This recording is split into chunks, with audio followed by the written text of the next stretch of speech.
महादेवा, आम्ही आज सगळे बाळगोपाळ तुझ्या चरणाजवळ आलेलो आहे। 71 वर्षांनी हा योग आलेला आहे। महाशिवरात्रीचा पहिला दिवस, पहिल्या दिवशी सोमवार येणं हे आमच्या भाग्याचं आहे आणि ते आलेलं आहे। त्यामध्ये आता येणाऱ्या 3 महिन्यानंतर निवडणूक आहे।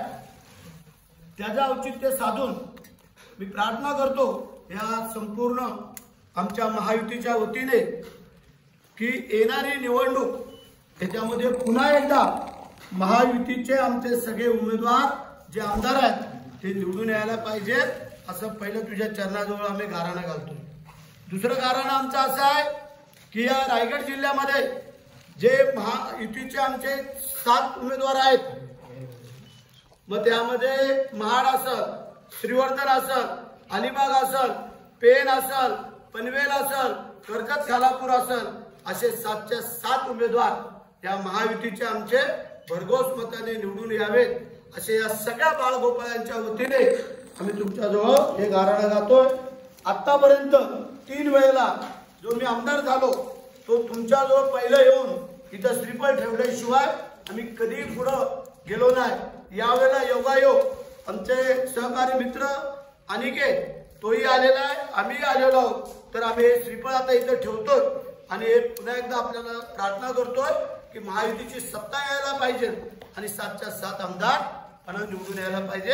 आणि आता आम्ही आज श्रीफळ ठेवलोय आणि संपूर्ण महाराष्ट्राच्या जनतेला, शेतकरी असतील, कष्टकरी असतील, कामकरी असतील, नोकरवर्ग असेल आणि आता जे काही ठिकाणी महापूर येतोय देवाने देवा तो आता थांबव, कारण तेवढा पैसा आम्हाला सरकारला तिकडे खर्च करावा लागला, मग महाराष्ट्राच्या जनतेचा विकास कसा?